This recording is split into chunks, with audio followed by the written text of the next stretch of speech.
Whenever you're ready, please rise to the pledge. Thank you.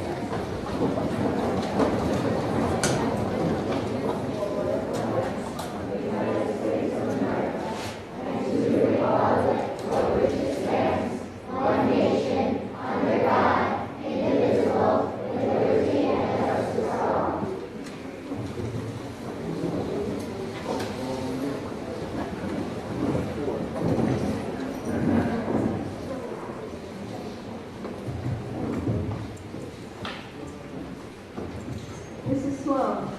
Here. Mr. Hohauser. Here. Mr. Baer. Here. Mr. Greenstein. Okay. Mrs. Johnson. Mr. McDermott. Here.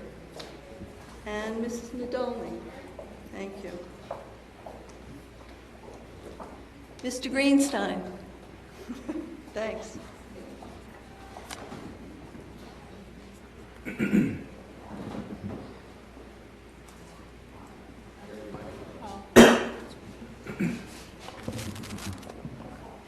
Good evening, everyone. Thank you so much for being here. It is my pleasure to introduce to you the 4th and 5th grade chorus from Guggenheim Elementary School and their music teacher, Mrs. Reardon.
Also, just the Guggenheim Chorus. They were supposed to perform at a couple of board meetings ago, and unfortunately they were snowed out a couple of times, so we're really happy that they were able to be here tonight. So they did a terrific job. Thank you again.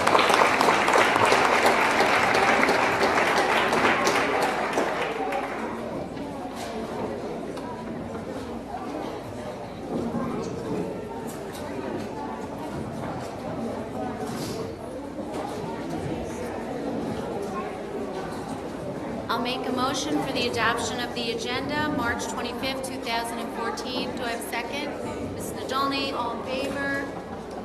All in favor down at that end? 7-0, thank you. We will now move to student and community comments. I would like to remind the community to please, and the students, identify yourself for the record, and remember that we will maintain our 3-minute limit.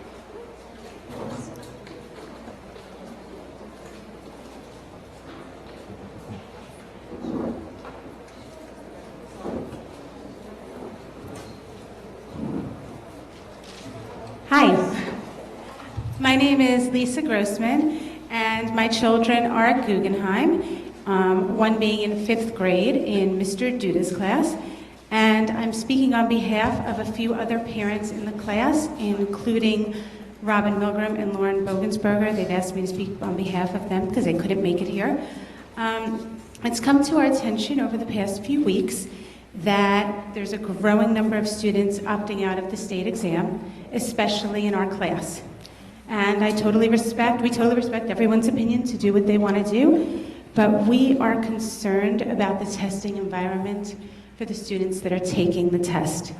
In this particular class, it appears that there could be up to 10 children. There are 10 parents that have stated publicly that their children will not be taking the test. Mrs. Giebel has not gotten letters from most of these students. Only a handful as far as she's told me, but 10 parents have stated, at least in front of in front of many parents, that they're planning to do this. The students who refuse or opt out of the test will be permitted to read quietly in the back of the room. That is what Mrs. Giebel informed me is the district's stance on this. There is no way that one educational assistant can keep 10 children or even 5 children quiet for 90 minutes. And it's not going to be a good testing environment for our students. Those that are taking the test deserve to be able to take it in silence in a testing environment that they're expected to have. So we are asking if you could please consider that, especially in these classes where multiple students are opting out, if you could please consider removing those children from the classroom and giving them another place to be, allowing our students to have the optimal environment for the test. Thank you.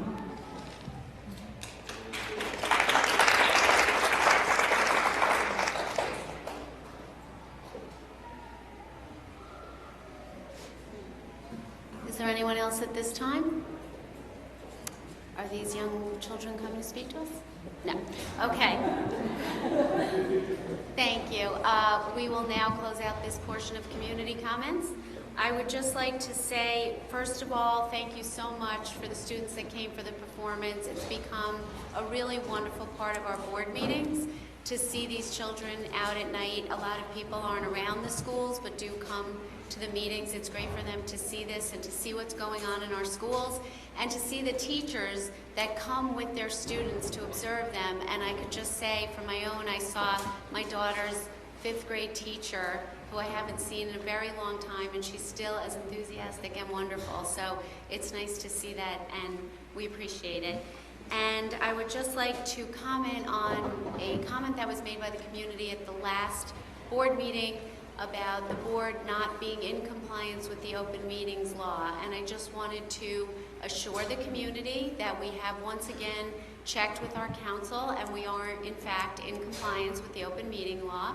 It's posted correctly on our website, on our agenda, and we always welcome other comments and questions, but we just wanted everyone to know that we are not breaking the law and we're all good. So now we will move on to our certificates this evening. Ms. Nadolny.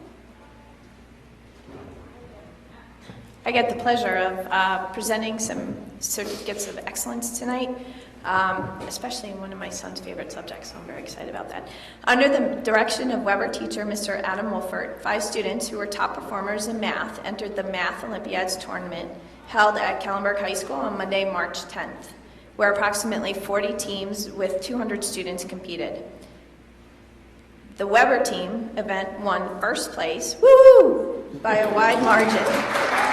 Congratulations to teacher Adam Wolfert and the 5 students, Anna Finkelstein, Sarah Finkelstein, Joseph Melkonian, Julia Ruskin, and Sherry Shee. Congratulations, come on up.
Good evening, everyone.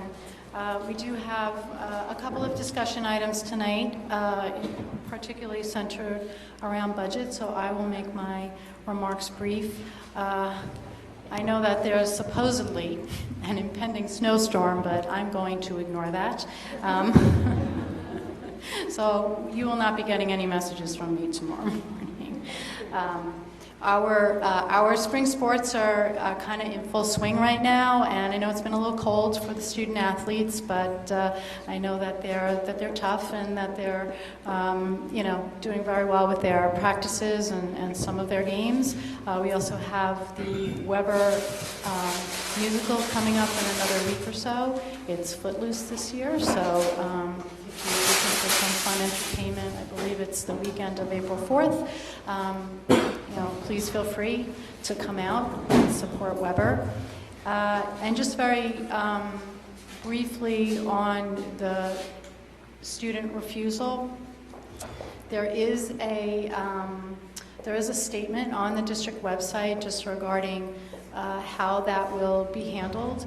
And I just want to assure parents on both sides of the issue that depending on what the situation looks like, there's flexibility there, and that we will certainly make sure that those students who are testing will have a proper testing environment, and that those who are refusing will be addressed as well. So we are sensitive to that issue, and we will make sure that it works for both types of students. So I'll just turn it over to Ms. Fennick for just a brief enrollment update. Thank you, Dr. Mooney. As of March 19th, our enrollment is 5,353 students. We're up 16 students just from 2 weeks ago, and we're actually up 64 students from last year at the same time. Our enrollment is increasing. We're one of the few districts that enrollment is still increasing. And our kindergarten enrollment, right now we have 343 students enrolled, and we're 48 students away from our projected enrollment number of 391. Thanks.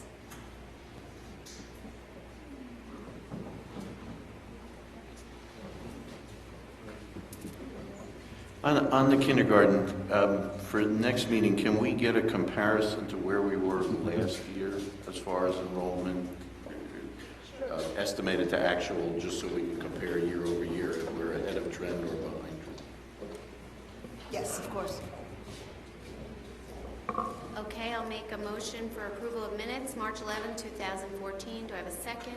Mr. Hohauser, all in favor? 7-0, thank you. And we will now move to our discussion item. First one being the budget. Would that be Mr. Callahan?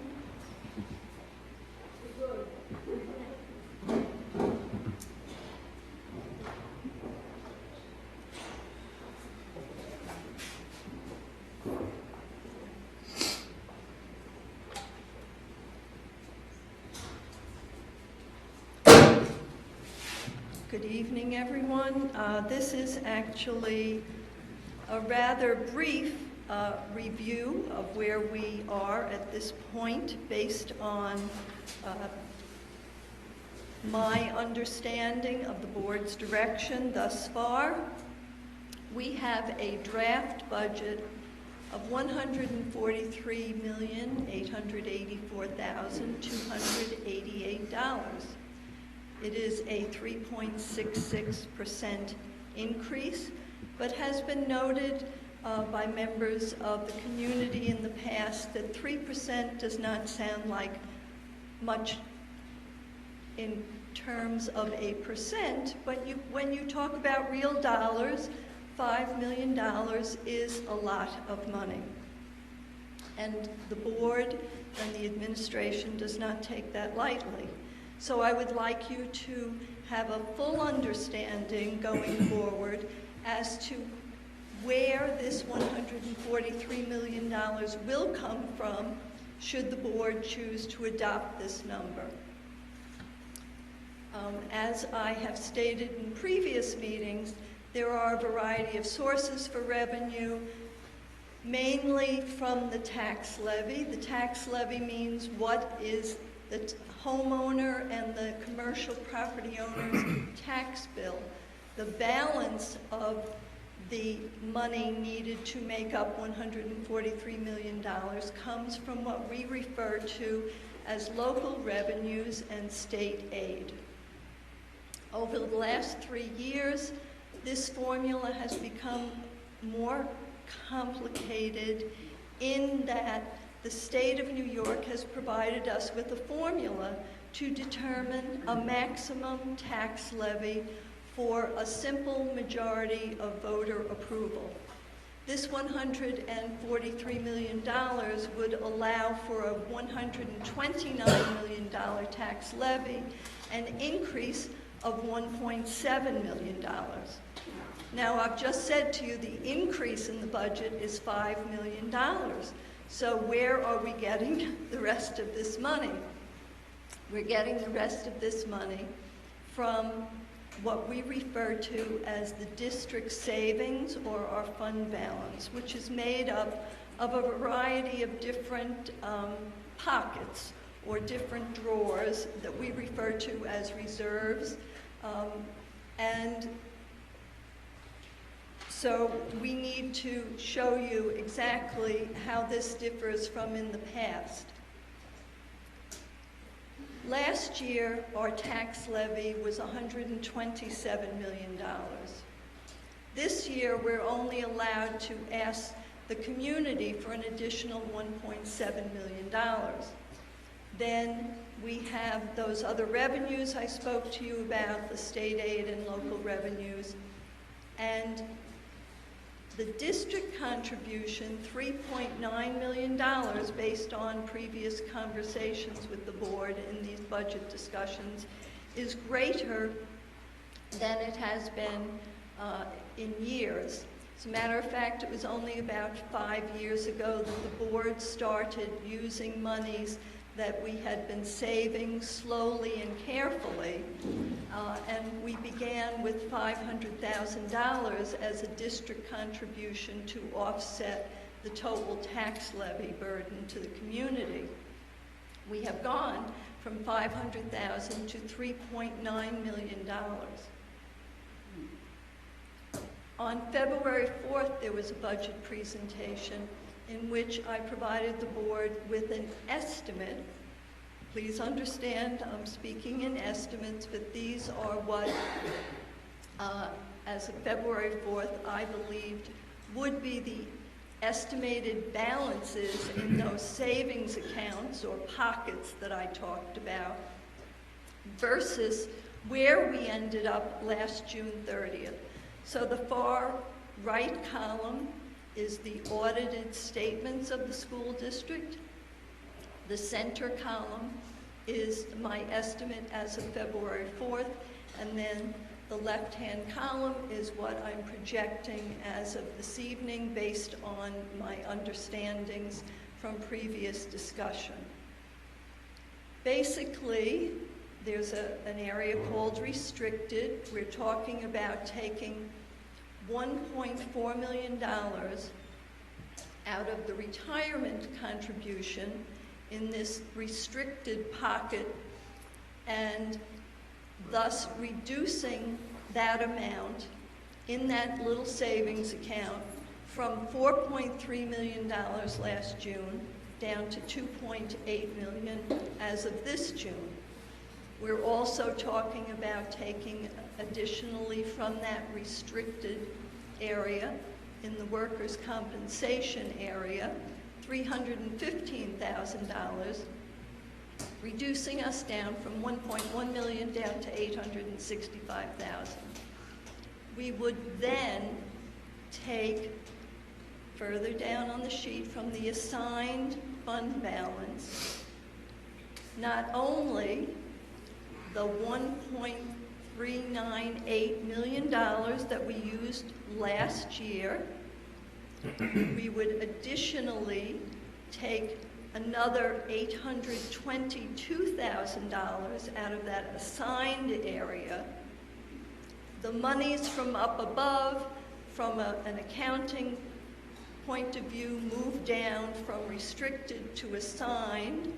That's the 1.438 from the retirement contribution and the 315 from workers' compensation, meaning out of our total savings, we would be reducing that by $3.9 million.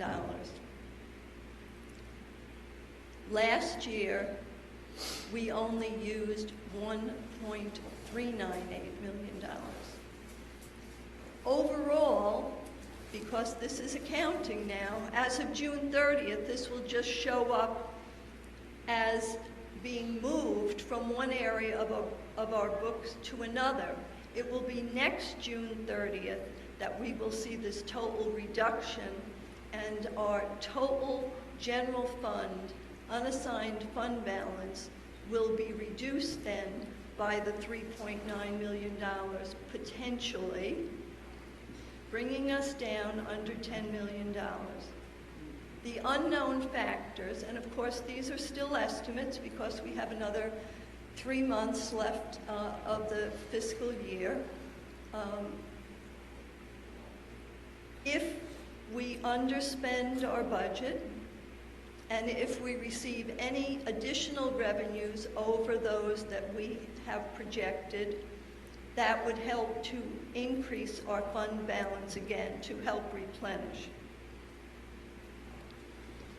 This next chart simply shows you in 2008-09, basically there were 3 sources of revenue to make up a school district budget. And that was the tax levy paid for by the community, the state aid, which is the blue piece, and then those local revenues that I spoke about before. Those are things like adult ed classes, textbooks, interest income, a variety of small sources. Now, here we are, 5 years later, and in 2013-14, you see the large section is last year's levy. Now the tiny little purple portion that you see, the tiny slice, is the allowable additional levy that we will have for next year. We still have our state aid, which is blue, and we have our local revenues, which actually has increased because of additional pilot monies. But that green section, that's a whole new section, which is money being taken from the district savings accounts in order to maintain program. But let's go back, and you see that our total savings at the end of this year will be 13.8. Next year it may be approximately 10. And we're using almost $4 million this year, which means this is wonderful that we are able to provide the taxpayers with a 1.35% tax levy increase, a very modest increase in taxes. It is wonderful because we have made so many cuts to our programs over the last 4 years that we are able to maintain what we have now. As Ms. Fennick said, we have growing enrollment, and she stole my line because I was going to remind you that we have 64 more students than we had last year at this time, but we have been averaging 69 students more every year for the last 10 years. So those 690 students definitely are costing us more on a per student basis, but if you really compare 10 years ago to now, we are operating more efficiently than we were 10 years ago. As of now, this is my understanding of the direction the board wants to take with the budget. I know that the budget committee is planning to begin discussions next Monday morning on the budget for a year from now, because this almost $4 million drain on the savings will only go so far.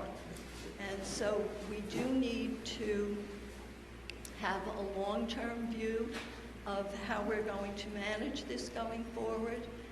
I think that that many school districts around the state of New York are having the same discussion in their budget talks with the community, helping people to understand that while the tax levy limit formula has helped to slow growing costs at a time when people cannot bear the additional costs, and it's helping boards and administrations to see that there is a need to compress costs.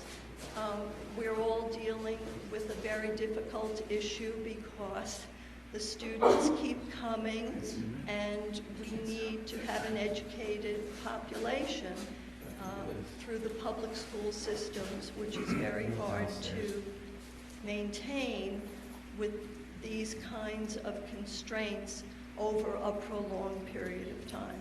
So that may be more than what you were hoping to hear, but basically that is my expectation of where we are at this point. If the board has any questions, I'm happy to answer them. Thank you, Ms. Callahan. Alan, unless you wanted to start, there were some questions. Chris, and then, I'm sorry, was it Larry or Bill? I didn't see her. Okay. Thank you. Actually, I just wanted to kind of point out to the public here, the one slide that showed the 2008-9 levy and the amount of state aid that we received and how it has decreased in subsequent years. There is actually, our legislature is in the process of working on the state budget right now, where education is a hot topic. And I do think it's very important for people to be reaching out to our legislators, even though they kind of know, and really be pushing for an increase in state aid, because it is kind of absurd that they've cut it so much. Just an opinion. Sort of to follow up on Chris's comment, a number of years ago, in order to balance the state budget, the state decided to take money away from school districts, something called the gap elimination adjustment, which they have not, even though the state has become in less dire straits, they have not given that money back to us. How much, if that were eliminated, how much more state aid would we get? Do you know that number?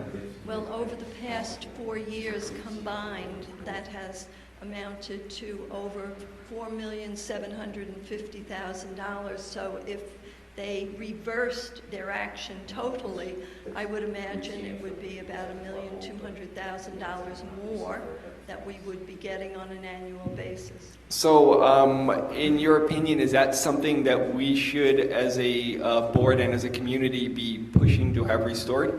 Definitely. Okay, thank you. One other thing, in looking at the budget, at the moment, our ability to use the lever voting machines comes to an end December 31st, and our district election is in May.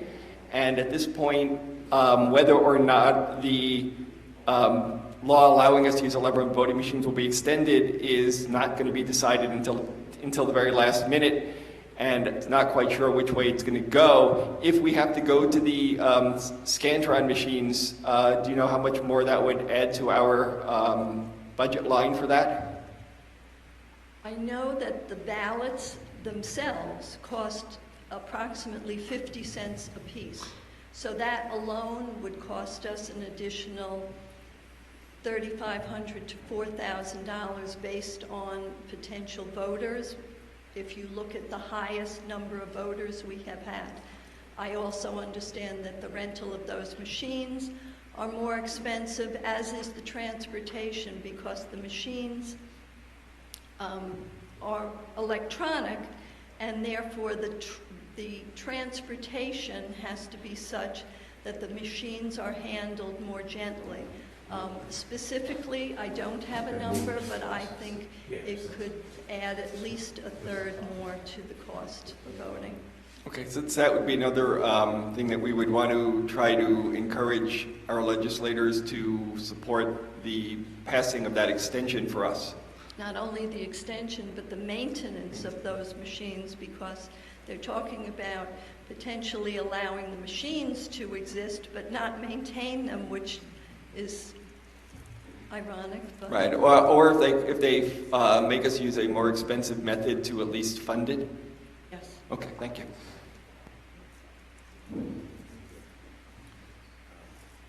I think the same would be true for APPR. If we have a more expensive way of managing a district, they should help us pay for it. Question for you. You've used the phrase allowable levy. Now, that when you use that phrase, I just want to make sure that when you say allowable levy, you're talking about abiding within the tax cap. Yes. Okay, so I just want to make that clear. As far as the projections for next year, you said that the budget meetings begin next Monday. Yes, we've done some very, very preliminary expenditure side projections with the hope that one of our largest costs, that of the teachers' retirement system, might level and start to take a downward turn as the stock market takes an upward turn. And we have no preliminary figures on that. That was where I was going next. No, Okay, no. thank you.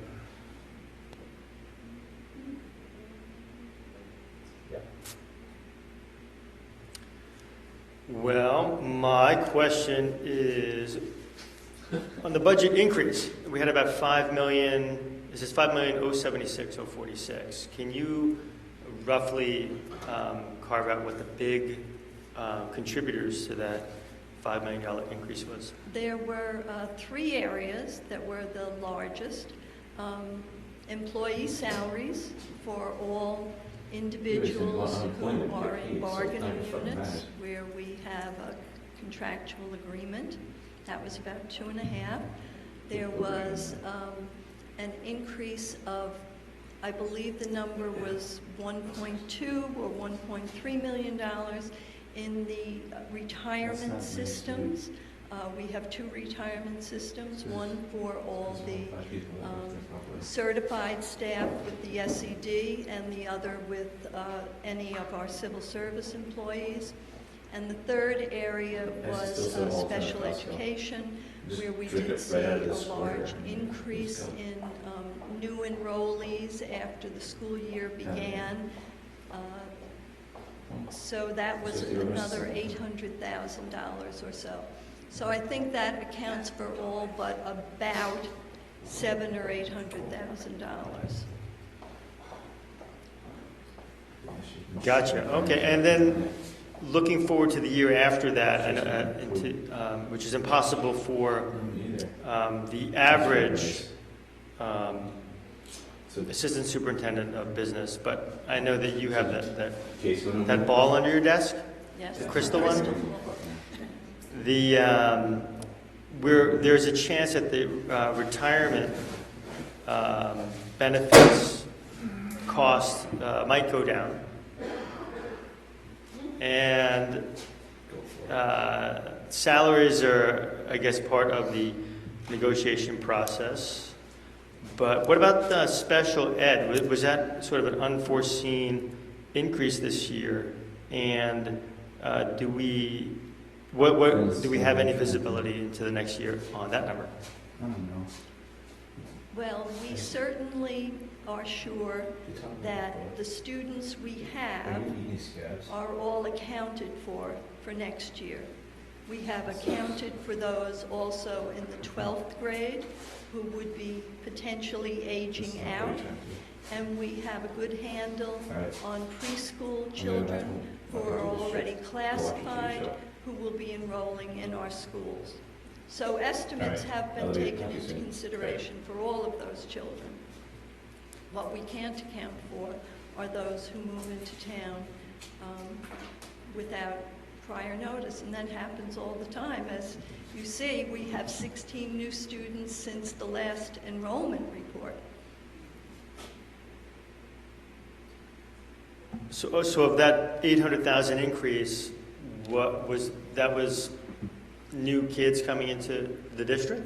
Oh, they were new children who came in after the beginning of this year. As a matter of fact, we've had some discussion relative to the potential for the special ed budget this year being overdrawn by over $350,000. Most of those children came in after December, so we are building in to this year's budget the concern for the prorated cost of those tuitions from January to June, and the $350,000 or so for this year became $700,000 for next year, plus an additional placeholder. Thank you very much, Mary. Mary, thank you. As always, it's been an enjoyable process. You make it easy, Em. No.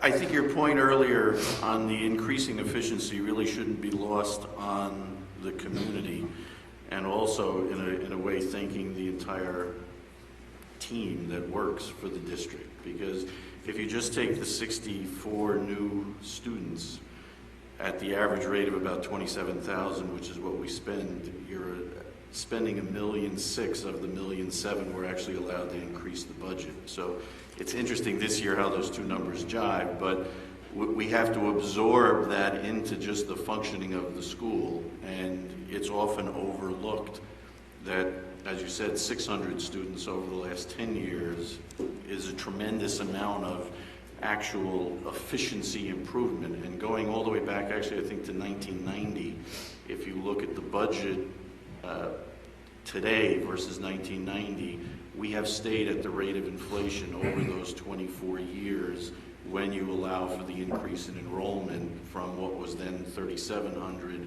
up to now nearly 5,400 students. And so there is a lot of good work across the entire district that has enabled that. And really, other than that, everybody's invited Monday for the budget meeting. I just have to say again to thank you, Mary, year in and year out. You always are patient and kind to those of us that don't grasp everything at the first time you say it.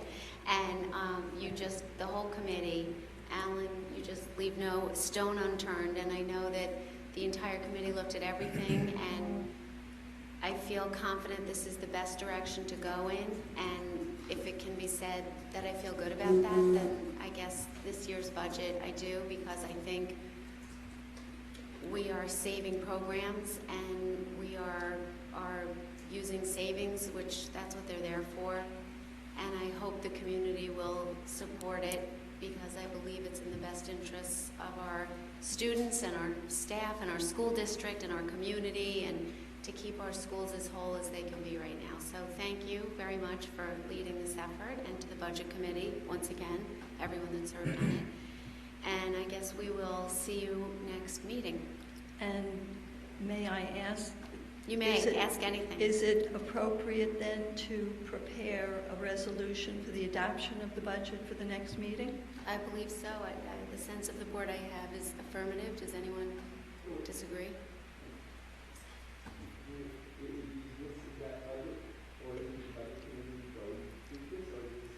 I believe what they have been saying, if I understood correctly, is that the Budget Committee on Monday is really beginning work on next year's budget, and starting Monday to find efficiencies and ways to begin next year, not as far behind as we would be right now if we rolled it over. Yes. So is there any issue with that, Larry?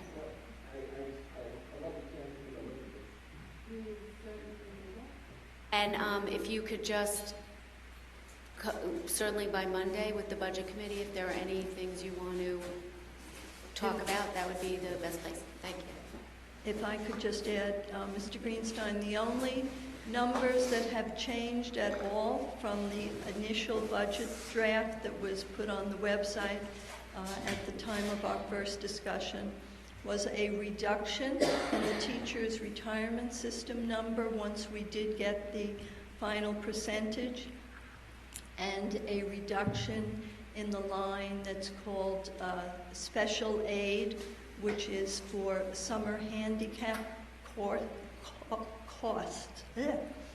For summer handicap costs, because some of those also appeared in the special ed budget. So there were two reductions from the initial budget.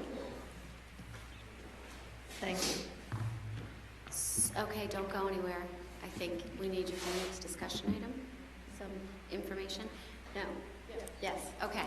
Our next discussion item, people may recall many times it's come up, discussion about the polling places, and that a number of years ago we went from one polling place to several polling places, and we had always talked about revisiting it, and we haven't. So we are going to tonight. I believe Ms. Callahan has another PowerPoint for us.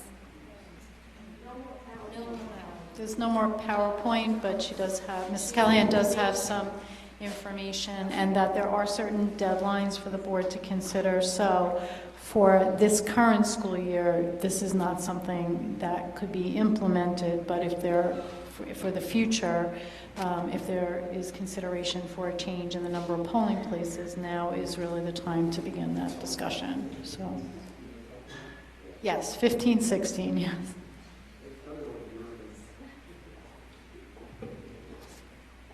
Well, I thought the best place to begin would be the resolution the board passed at the time we went to multiple polling places. I'll only read it in part.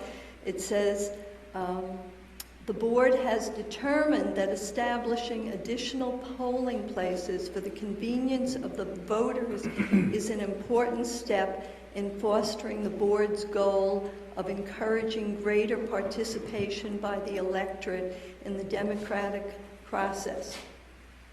That was on March 20th, 2007, and we did institute 4 polling places for the vote in June of 2007. I went back to the number of voters. I actually did it since 2000, 2001, the year that we had the vote for the additions to all the buildings. And that was the year in which we had the greatest number of votes. And we had 8,074 voters come out to vote for the budget and the propositions at that time. After that, the vote went from 5,000, 3,000, 2,000, and then when we did create the multiple polling places, we did have a voter turnout of 6,526 people. The 2 prior years, we had gone from 5,200 to 6,200, and in the year of that vote, we had 6,526 people. Since we have gone to multiple polling sites, every year consistently, we have had fewer voters. We've gone down from 6,526 to last year's vote of 3,498. So I don't know whether the establishment of the 4 polling locations met the goal of the resolution. Certainly it did provide for greater convenience for many people. With regard to cost, we have generally spent between $20,000 and $22,000 a year for those machines Mr. Greenstein talked about, and for the election workers who came to the polls. When we went to the multiple polling locations, we no longer kept our old-fashioned system. If many of you remember, we had 5x7 cards that were filed, and people manually went through them and had to pull out a card, and you signed the card, and the lines were out the door. But because we had 4 polling locations, we had to assure that people couldn't vote at more than one location. You couldn't have duplicate cards throughout the 4 locations. We had to go to the system that the Board of Election uses, which is probably more up to date, and it was a good thing to do anyhow. And we had to match our 4 locations to the 19 municipal polling locations and create boundaries that match those in order to get this documentation from the Board of Elections. That is the biggest cost that we have, which is an additional $17,000 a year. But now that you've gone to that system, the library still uses those little cards. We've given them to the library, but I don't know if you would consider going back to those cards in order to save the $17,000 that you're spending for the information from the Board of Elections. It's almost as if there's a return to the old way, but I don't know that financially, if the goal is to save a significant amount of money, that returning to one polling place or having 2 instead will save that money. We did start by having more voting machines and more workers the first year or 2, because we wanted to assure that when people got to the right location, that they were served quickly. But at this point, as of last year, we were back down to having 10 machines at the 4 voting sites. 2, 2, 2, and 4. 4 at Weber and 2 at the other 3 locations. Before we went to multiple polling sites, we had 9 machines in Weber. So I can't say that 1 additional machine and the 3 people that we use to man that 1 additional machine is going to make the difference. It's really the cost of the information that's provided to us by the Board of Elections, and then that information is given back to them, and they record all the people who vote based on that with scanning. So I don't know if you have any other questions or if I...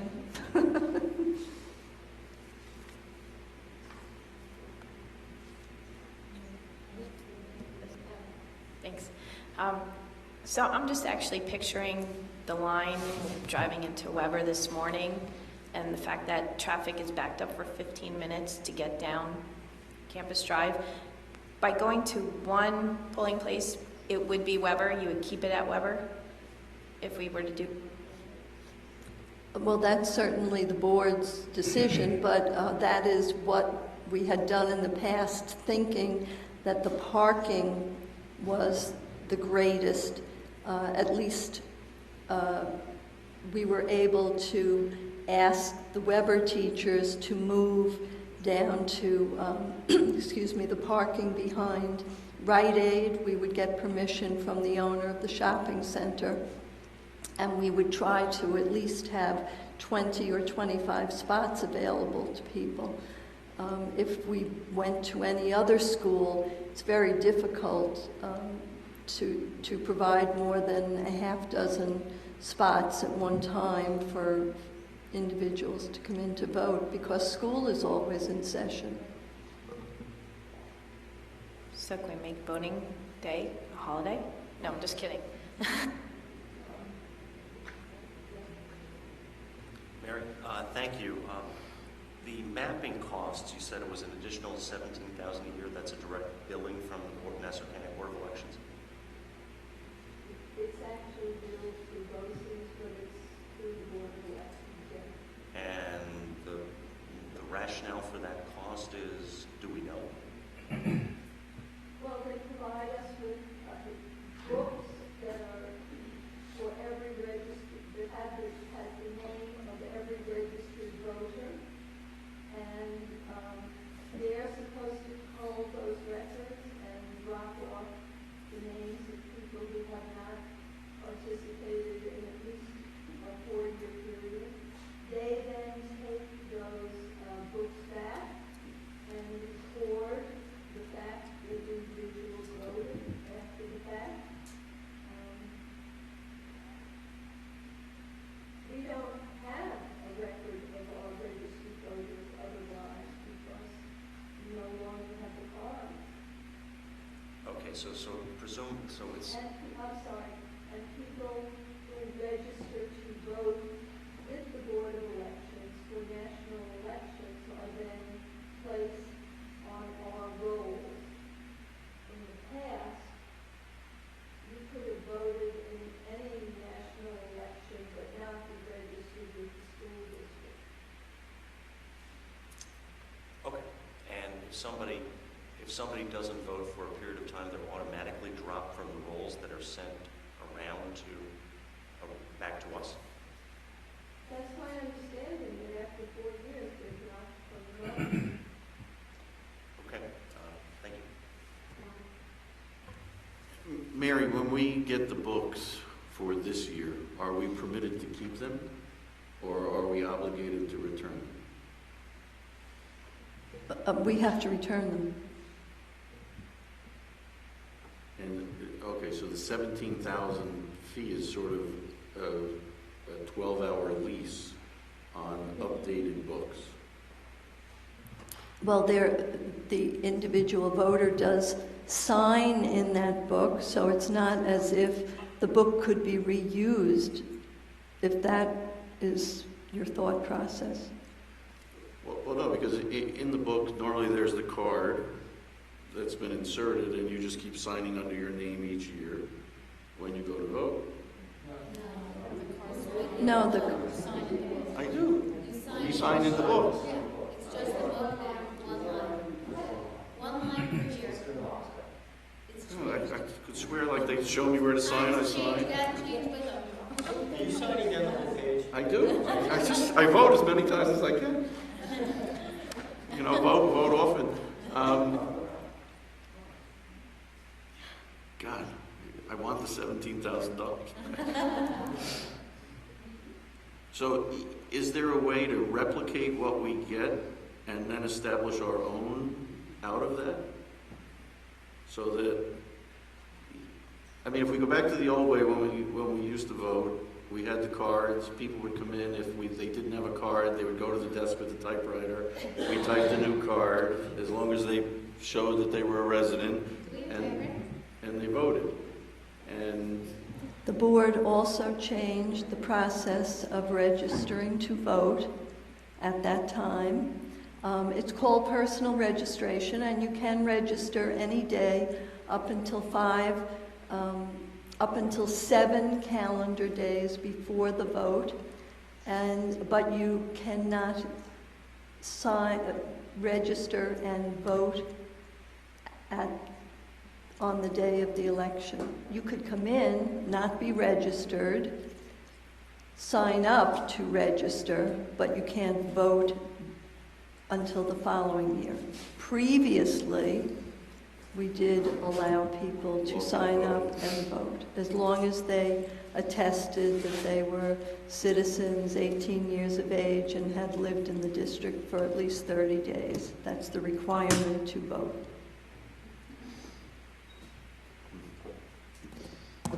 okay. Mary, how much of the amount that we expend each year is for the workers? Because when it was in one location, we always had volunteers. That's true. The cost is about, without the books, is about $22,000, and I do believe it's about $10,000 for the workers, and the other 11 is for the legal advertising, the equipment, the drayage of the equipment back and forth, and so on. So $10,000 for all the workers.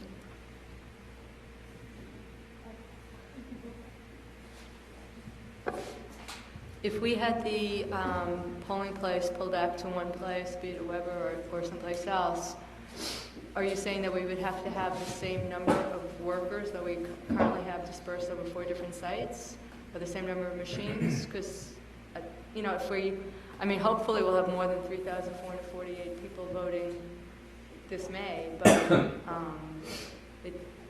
it still seems like that would be, we don't need to have as many people, we don't need to have as many machines if we go back to one polling site.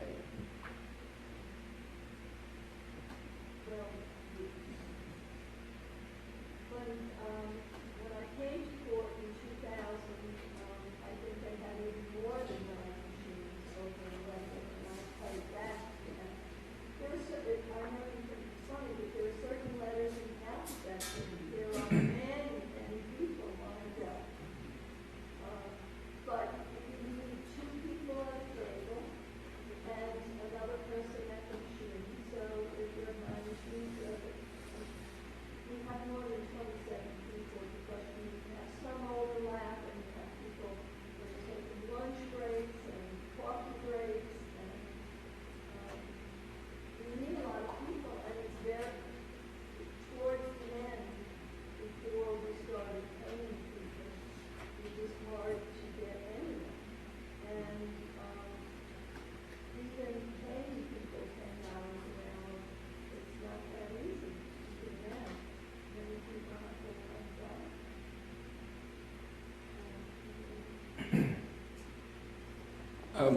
Getting back to the $17,000, if we were to put in a FOIL request to the Board of Elections for all the people registered to vote in our district, and then scan those sheets with OCR, and then push them into an Excel spreadsheet, could we not generate our own books?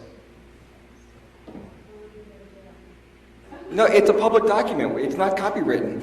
It's public information, which is why you can FOIL it.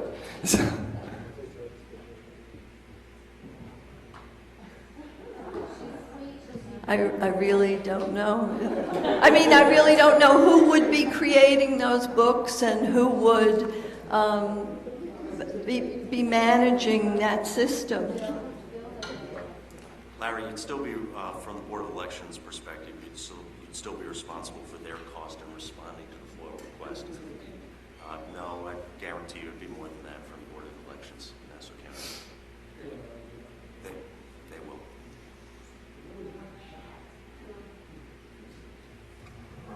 Have we looked at what our neighboring districts do? I mean, is everybody doing, multiple polling places and paying $17,000 for their voter registration list? Most districts do use the same system, and are far more electronically advanced than we are, actually.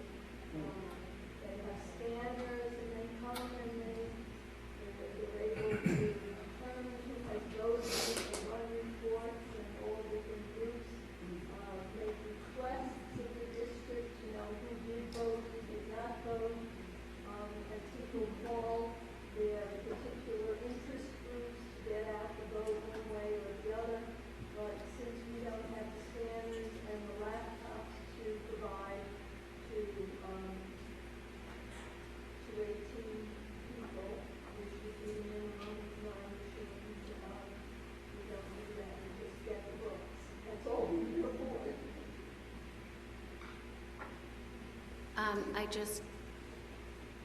I'm sad because I feel like the whole point of this was to try and recapture some of this money, and really to recapture the money seems impossible because it was part of the expense of changing it in the first place. And it seems if we could save anything, it's really not a lot. And you also, I didn't mention anything about, which I think is part of the undertaking we would have to consider, informing people of their new polling place. Again, so that is an expense, is it not? Yes, that cost us over $3,000 initially because we had to send out postcards to every home, to every registered voter, indicating what their specific voting location was. So that was not just a mass postcard sent out by bulk mail. We had to pay whatever the postcard rate was at that time. It would seem to me, unless anyone is objecting, that we don't really have anywhere to go with this. Mary, we're not obligated as a school district to use the voter list, in a sense. If we wanted to, we could, this is theoretically, just for the exercise of doing it, we could re-register the entire town just for voting in school budget elections. Similar to that, the library is only using the cards at the moment. They're under no legal obligation to go through the Board of Elections. So if we sent out a card to everybody saying we are re-registering the entire town of Port Washington onto a new system, whatever that might be, we would have a one-time expense to do that. And then in theory, over outlying years, we would start to recapture the money over the long run. That's definitely true. The question would be, for this year, everybody would have to personally register at the school district and would have up until 7 days prior to the school district election in order to do that. I don't know how many lost voters there would be this year. Right, but not for this year's ballot. I'm not talking this year, but for 15, 16. if we started the process now, literally 14 months in advance, and at this particular vote, gave everybody, as they voted, new stuff to register, even if we started. I mean, I'm making it up hypothetically. If we started with the 3,400 who walk in this year to vote, we would capture a certain percentage of that right out of the bat, because people would register at that point, and then we would have to go through the process again. But there would eventually be diminishing returns, but we would be, so to speak, back in business and capture the money. It might not be till 16, 17, but eventually the money would return to the district. Yes. I think that's an idea worth pursuing, because even if we don't go back to one polling place, we would be eventually saving $17,000 a year. I know it sounds trivial and people laugh, but we are at the point that we are doing deficit funding of the school district, and we are in the red, and every dollar that we can avoid spending is a dollar we can allocate to program. And we are short potentially sections this year. If the kindergarten enrollment goes above the 391 and what we've allocated, the people in the back of the auditorium to my left will be sitting there saying they need more sections and they need more help. And every dollar that we can theoretically create as a school district at the moment, we have to figure out how to find it, or else the program continues to crush inwardly. And so 17,000 there, roster fees, the parking lot behind the post office, all of those things are needed to generate more income for the school district. If you look at the spreadsheet that Mary presented, we used to get $2.7 million from other stuff, now we get $3.9 million. We need to get it to $5 million or $6 million, because we're not going to count on the state to do it. And if the tax levy, I mean, this morning they had the Fed guy on Squawk Box, and he said interest rates aren't really going anywhere until 16 or 17, with a little bit of edging up. And so we're not going to necessarily get much help from inflation or anything else. So we're going to look at tax caps of 1.5%, 1.6%, 1.7%. And if that continues for 3 or 4 years, we will be outstripped, our expenses will outstrip our income, and we will simply run out of money. It's just the way it is. I agree. I think everywhere we can find it, everywhere we can look. And Larry, you want to say something?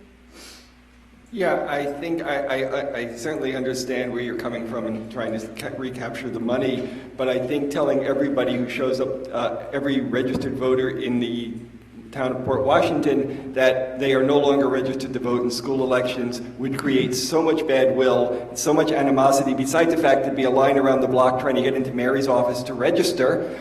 I think we would be looking at a 0% that year in payback, and I think that having the 1.5%, we would be loving to have to live in that cap with the $17,000, and I think the cost, it would be much too great from a psychological and political perspective.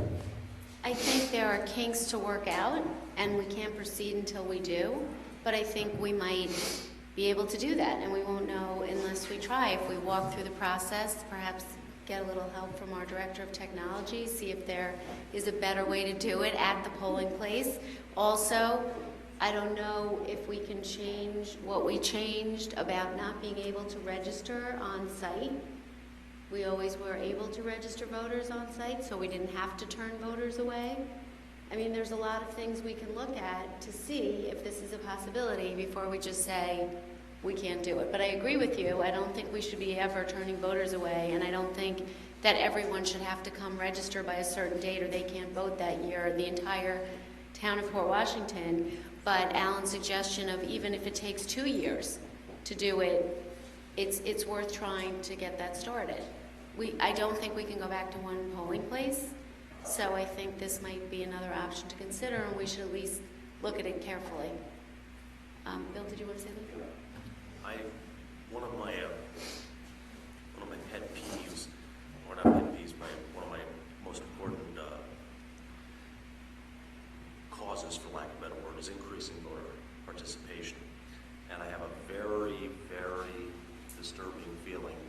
this process would depress the voter turnout, and I think that it would greatly endanger passing budgets in the future. I'm very, very concerned about that. Okay, well, I think the way we're leaving it is that we are going to look into this further to explore the option and certainly not make a decision tonight and just see what paths are available to us to pursue this, to see if we can all feel comfortable with it over the course of time. Not something that's going to take place for this year, presumably next year, but maybe in the future. Everyone good with that? I don't want to leave it that I'm at all suggesting, I'm only creating the hypothetical that if there's any way to do it. We changed, for better or for worse, as an example, adult ed this year. There were a lot of wrinkles that may not have worked well, but we went from paper registration to electronic registration. And there were hiccups this particular spring that will be ironed out by the time we do it again in the fall. But we have become more efficient in so doing that, at least theoretically. And while we may have had a dip this spring, we then rebounded and used the phone and some old-fashioned elbow grease. Got a lot of people who had dropped off because they couldn't do it electronically. They then participated because we did an outreach and got them re-involved. And classes then ran that originally were going to be canceled and a whole bunch of other stuff. So there are ways to transition. I'm not at all unsympathetic to getting the most people out to vote, and I think if we really want to do that, we would find a way to let people register on the day that we're actually voting, like we used to do. There were lines, but I think it's a manageable thing. When you show proof of residency, you should be able to sort of show up and vote. But again, whatever we can do to search out money, we just have to explore everything. It may be that we look at it and come to the absolute conclusion that it's never going to happen. The only thing is to just make sure we go down every rabbit hole looking at every dollar. That's all. I just wanted to say maybe we could have a like subcommittee of the board look into it, or something along those lines. And because I completely agree with Alan, as well as Bill. I mean, we want to get at the maximum number of voters, and I don't want to do anything that's going to repress voting. But on the other hand, we have to look $17,000 a year, which is bound to increase in time. Just seems like, you know, we have to explore reasonable and creative options. And maybe the way to do is with a committee brainstorming and, you know, making certain inquiries. Okay, thank you. I think that ends our discussion for this evening, and we will now move to committee reports, policy and personnel. We had a lively policy and personnel committee meeting on March 14th, where we discussed the return of the test issue and practice, I would say, and came to some we're presented with a proposal that will be posted. I don't know if it's been posted yet, but it is posted already. Available on the website. And where is it posted? It's going through the PGCD process, so that's an internal posting, and it will, I'm not sure, is that going back for final recommendation? Thursday, there's a PGCD meeting on Thursday, so.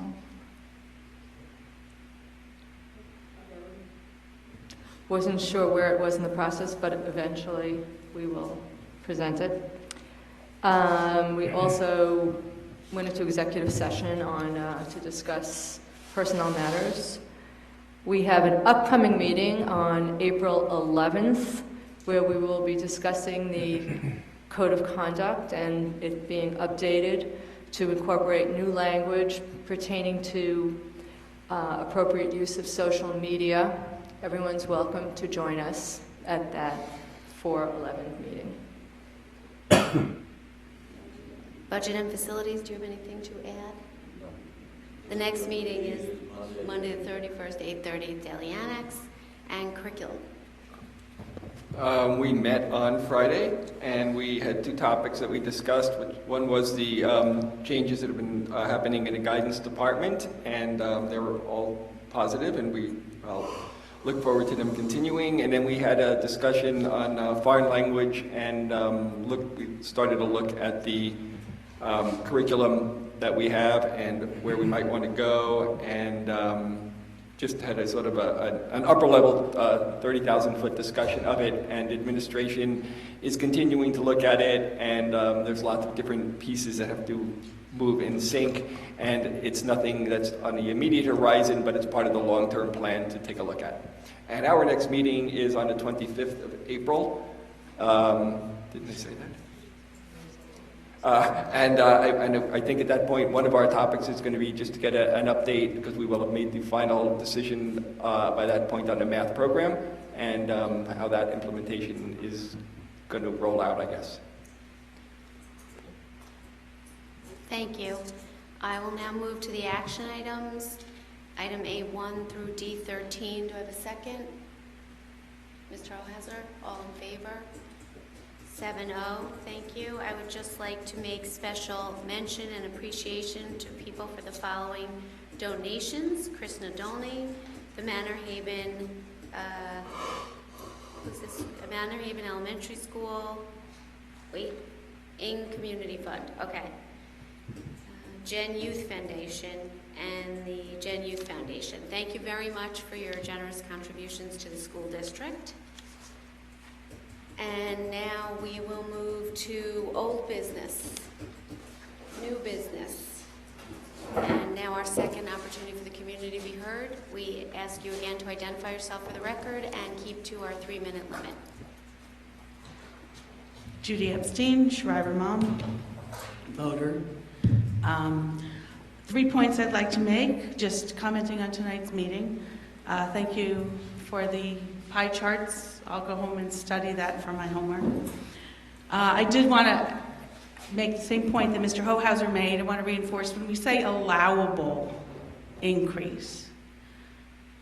Correct me if my understanding is wrong. What that means is that's how much the board can increase the budget without needing a supermajority. It's still allowable after that. Anything the community gets to make the final vote, what they allow. But it's simply whether it needs 60% or not is what I think. Allowable might not be quite the right word, but majority versus supermajority is the point of the population. Okay, the second point is I am sure that the district is more efficient these days, but I do want to make a note for the record, for history. Part of what has gone by the wayside are things that people in the district now don't even remember, because the trip to Frost Valley that I used to hear was so wonderful that the middle school students took, I think before they went to middle school, and it unified them as a class. My oldest child is 2 years in college. It was gone before he got to middle school. There are a lot of things that I don't even know what we're missing. So yes, some improvements have been made with efficiency, but I also do not call it a good thing when more than 30 children are sitting in a class at Shriver. That might be more efficient, but it's not an improvement. And that is one of the reasons you're spending more efficiently, and it's not a good reason. I'm not saying all the classes are like that, but there are some, and that's not a good thing. Finally, I'm going to say something about the polling places. Thank you for bringing it up. I think you should do it. Do it soon. 2 polling places have to cost less than 4. They just have to. Fewer signs, fewer coffee urns, fewer custodial people. I don't think you're going to be able to go to 1. I think it was crazy, and it would be even crazier now to get everybody in and out of 1 place. I think 2 is enough. I think maybe the 17,000, I don't know if it's prorated if you're only asking for dividing into 2 books instead of 4. And if it can follow rational lines of existing election districts, maybe it's cheaper. 30 seconds. But please, please, please, I think those 3,000 people are still looking for Salem.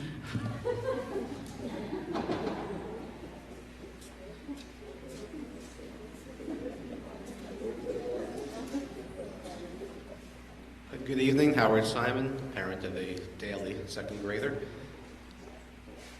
I recall that back in September of this school year, a fair number of people stood where I'm standing right now or were speaking in the community, and to be honest, were unfairly criticizing this board because they felt blindsided by the fact that class sizes had increased, that their kids were sitting in larger classes. I say that criticism was unfair because if anybody had paid any attention whatsoever to multiple budget presentations made in this room over the months leading up to the budget vote last year, it was made clear that the budget that was being prepared included a reduction in the number of teachers due to attrition. Not due to accessing, not due to layoffs, but due to attrition. There would be fewer teachers, there would be fewer educational aides, fewer teacher aides. That was clear in the presentations. I bring this up because tonight we hear again, enrollment is climbing. We have more students. Likely scenarios, there'll be more students here next year. And we've had multiple budget conversations, and we are now, if I've heard correctly this evening, prepared at the next meeting to hear a resolution on the budget itself. But we have yet to hear whether or not within that prepared budget we can again expect to see fewer teachers due to attrition, which seems likely because in checking my notes from last year, a early retirement system was put in place which was going to last for several years, not just last year. And the hope was that savings were going to be realized by more teachers taking advantage of that. So I guess the question I'm leading to is, are we going to have any idea what the situation is in terms of staffing next year? Or are we only talking about the dollars? At some point, it might be good for the community to know that with this budget, this is what it means in terms of the number of teachers we will have next year compared to the number of teachers we had this year. That way, once again, there can't be any legitimate criticism that people didn't know what was coming their way as the new school year began. Just something to keep in mind as we head for the finish line in this year's discussions. Thank you.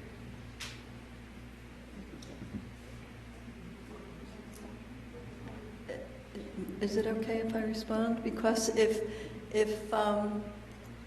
I really thought that in an earlier presentation, Mr. Simon, I had certainly indicated that this was a budget that had the same staffing as this year.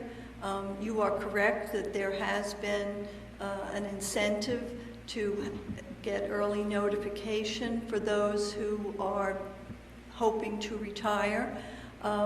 But all of those staff members are being replaced. The savings, however, in the fact that newer people with less experience would be coming in, therefore having lower salaries, was already taken into consideration and has been built into savings in this budget to get those salary increases to $2.5 million. But I really thought I had said that, but maybe I say it so much to so many people, maybe I missed it in public. The only other thing I want to add is just to be clear, there is not additional staffing, that we are replacing the retired positions, but we are not adding staffing at this time. That we don't have the money for. If there are no other community comments at this time, we will close out and we are adjourned. Thank you.